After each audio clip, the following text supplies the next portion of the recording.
Hello दोस्तों, कल हम लोग पढ़ रहे थे न्यूक्लिक एसिड के बारे में, है ना। तो न्यूक्लिक एसिड किस में पाया जाता था?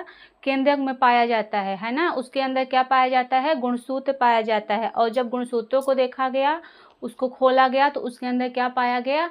डीएनए पाया गया, है ना। तो वो जो डीएनए होता है वो क्या होता है? हमारे शरीर की सारी जेनेटिक इंफॉर्मेशन किसके पास होती है? डीएनए के पास होती है ना। अगर हमारे पेट में क्या है, हमारे गर्भ में अगर कोई बच्चा पल रहा होता है तो इस डीएनए को पता होता है कि कौन सा अंग कहाँ बनाना है ना। कौन सी जगह पर आँख बनानी है, कौन सी जगह पे कान बनाना है, और कौन सी जगह पे उंगलियां बनानी है ना।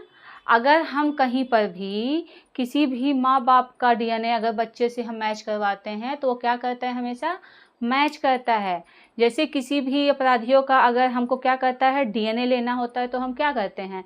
जनरली बालों का यूज करते हैं, है ना, नाखून का यूज करते हैं, ब्लड का यूज करते हैं, है ना। तो ये क्या हो गया? हमारा डीएनए हो गया। अब हम देखते हैं कि डीएनए के बारे में कि इसमें क्या पाया जाता है ना। चलिए इसके बारे में थोड़ा पढ़ते हैं। डीएनए क्या होता है? न्यूक्लियोटाइड से बना होता है। जैसे क्या होती है? दीवार कैसे बनी होती है? ईंटों से बनी होती है। ऐसे ही न्यूक्लियोटाइड, कई न्यूक्लियोटाइड मिलके क्या बनाते हैं? डीएनए बनाते हैं, है ना। यानी पॉलीन्यूक्लियोटाइड से क्या बना होता है? हमारा डीएनए बना हुआ होता है ना। अब देखते हैं इसमें कौन कौन से भाग होते हैं। तो न्यूक्लियोटाइड में कितने भाग होते हैं? 2 भाग होते हैं। कौन कौन से? न्यूक्लियोसाइड और फास्फेट। फास्फेट में क्या पाया जाता है? फास्फोरस पाया जाता है ना। क्या पाया जाता है? फास्फोरस पाया जाता है। और न्यूक्लियोसाइड में क्या होता है? ये 2 भागों में बटे होते हैं। पहला शुगर और nitrogen base.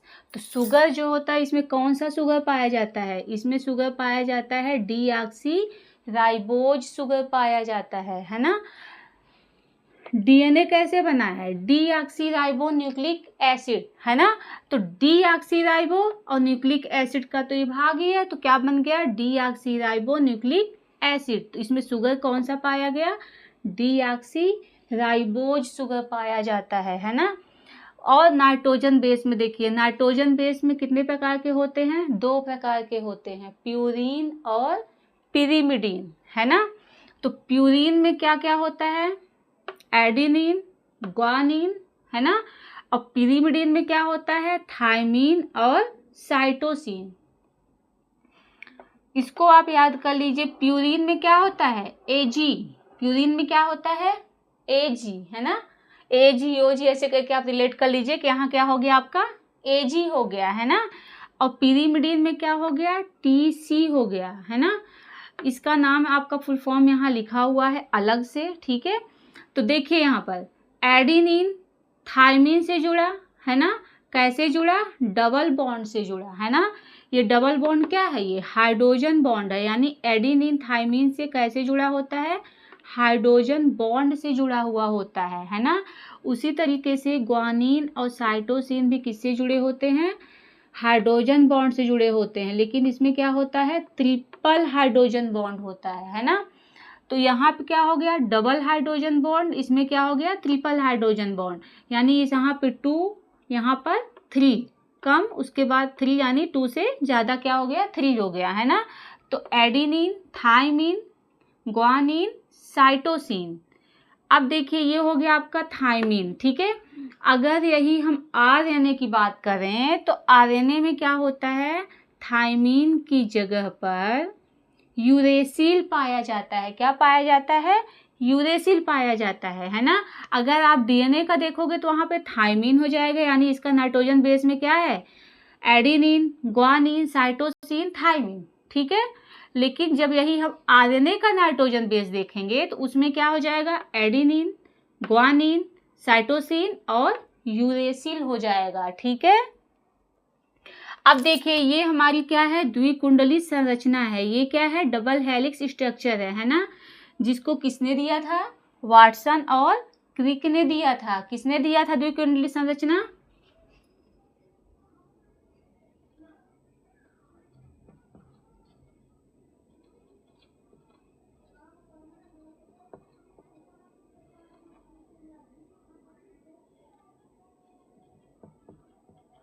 Double helix model किसने दिया था? वाटसन और क्रिक ने दिया था, है ना, जिसमें क्या है, इधर हो गया प्यूरिन और इस साइड क्या हो गया, पिरिमिडीन, है ना, एजी, और इधर क्या हो गया, टीसी, है ना। तो ये एजी यहाँ बीच में जो हाइड्रोजन बॉन्ड होता है ये क्या करता है, सीढ़ी नुमा स्ट्रक्चर बनाता है ना, जो क्या है, डबल कुंडी संरचना डीएनए। क्या शुगर इसका क्या था, राइबोज था, है ना। डीएनए का शुगर क्या था, डीऑक्सीराइबोज था। इसका शुगर क्या था, राइबोज था, है ना। आरएनए और डीएनए दोनों की खोज किसने किया था, फ्रेडरिक मिशर ने ही किया था, है ना। बस डीएनए का क्या किया था, डबल कुंडलित मॉडल किसने दिया था, वाटसन और किक ने दिया था। बाकी खोज फ्रेडरिक मिशर ने ही आरएनए की भी किया था और डीएनए की भी किया था, है ना। उसके बाद बेस में आपने डीएनए में क्या क्या देखा था, एडेनिन आरएनए में भी पाया जाता है और डीएनए में भी पाया जाता है ना। ग्वानिन आरएनए और डीएनए दोनों में पाया जाता है ना। साइटोसिन आरएनए और डीएनए दोनों में पाया जाता है, लेकिन थायमिन डीएनए में पाया जाता है, आरएनए में नहीं पाया जाता है ना। आरएनए में क्या पाया जाता है, यूरेसिल पाया जाता है। आरएनए में क्या पाया जाता है, थायमिन की जगह पर यूरेसिल पाया जाता है ना। इसकी संरचना कैसी होती है, एक कुंडलित होती है ना। डीएनए में क्या था, द्विकुंडलित था, डबल हेक्सल मॉडल था उसमें, लेकिन इसमें क्या है, एक कुंडलित है ना। आरएनए का काम क्या है, प्रोटीन संश्लेषण करना, मतलब संश्लेषण मतलब निर्माण करना या बनाना, है ना। तो इसका काम क्या है, प्रोटीन को बनाना, है ना। कहाँ, किससे मिलकर, राइबोसोम के से मिलकर, है ना। आरएनए कितने प्रकार के होते हैं, तो आरएनए 3 प्रकार के होते हैं, एमआरएनए, टीआरएनए और आरआरएनए, है ना। एमआरएनए मतलब मैसेंजर आरएनए, है ना, मतलब क्या, मैसेंजर आरएनए, जो क्या करता है, सूचना देता है ना। क्या सूचना देता है, कि प्रोटीन बनाने के लिए, कि हमें क्या बनाना है, प्रोटीन बनाना है ना। तो प्रोटीन बनाने के लिए क्या करेगा, सूचना देगा। प्रोटीन किससे बना होता है, 20 अमीनो एसिड से बना होता है। कैसे बना होता है ये, एक प्रोटीन जो होता है वो किससे बना होता है, 20 अमीनो अम्ल से बना होता है ना। 20 अमीनो अम्ल से बना होता है ना। तो इस 20 अमीनो अम्ल में से जो 10 अमीनो अम्ल होते हैं वो कहाँ होते हैं, हमारे अंदर पाए जाते हैं, है ना। 20 अमीनो अम्ल कहाँ पाए जाते हैं, हमारे शरीर में पाए जाते हैं, जिसको हम लोग क्या कहते हैं, अनावश्यक, जिसको हम लोग क्या कहते हैं, अनावश्यक कहते हैं, है ना। और 20 अमीनो और 10 अमीनो अम्ल को क्या करना पड़ता है, हमें भोजन से लेना पड़ता है ना। क्या करना पड़ता है, हमें भोजन से लेना पड़ता है, जिसको हम लोग क्या कहते हैं, आवश्यक अमीनो अम्ल, है ना। यानी इसकी हमें क्या है, आवश्यकता है। तो जो 10 अमीनो अम्ल हमारे अंदर हैं उतने में तो प्रोटीन नहीं बनेगा, है ना। इसके लिए क्या करना पड़ेगा, हमें 10 और चाहिए।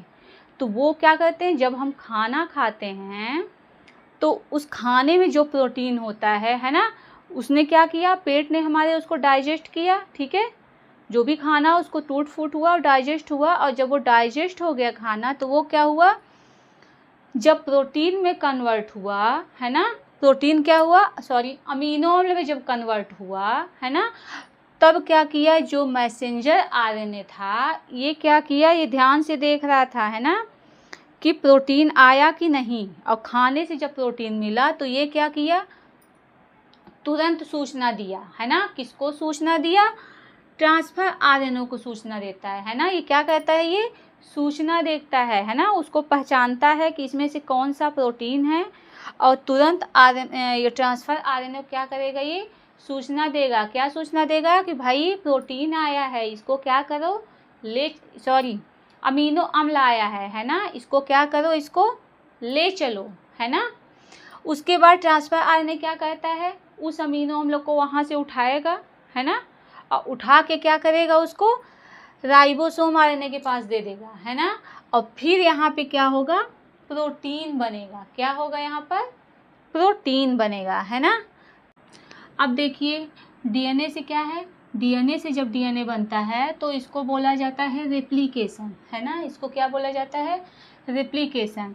लेकिन जब डीएनए से आरएनए बनता है तो उसको बोला जाता है ट्रांसक्रिप्शन। क्या बोला जाता है, ट्रांसक्रिप्शन। और जब आरएनए से डीएनए बनता है तो उसको बोला जाता है रिवर्स ट्रांसक्रिप्शन। क्या बोला जाता है, रिवर्स ट्रांसक्रिप्शन, है ना।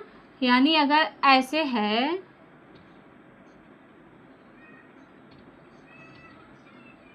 ठीक है, आपका आरएनए हो गया तो आरएनए से डीएनए तो बन सकता है ना, आरएनए से डीएनए तो बन सकता है।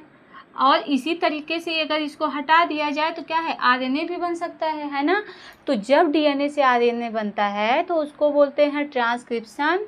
और जब आरएनए से फिर से क्या बनता है, डीएनए बनता है, तो उसको बोला जाता है रिवर्स ट्रांसक्रिप्शन, है ना।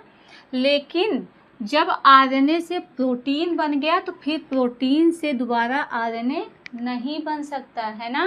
तो इसको क्या कहा जाता है, ट्रांसलेशन कहा जाता है ना। अब आपको समझ में आ गया होगा कि डीएनए क्या है और आरएनए क्या है ना।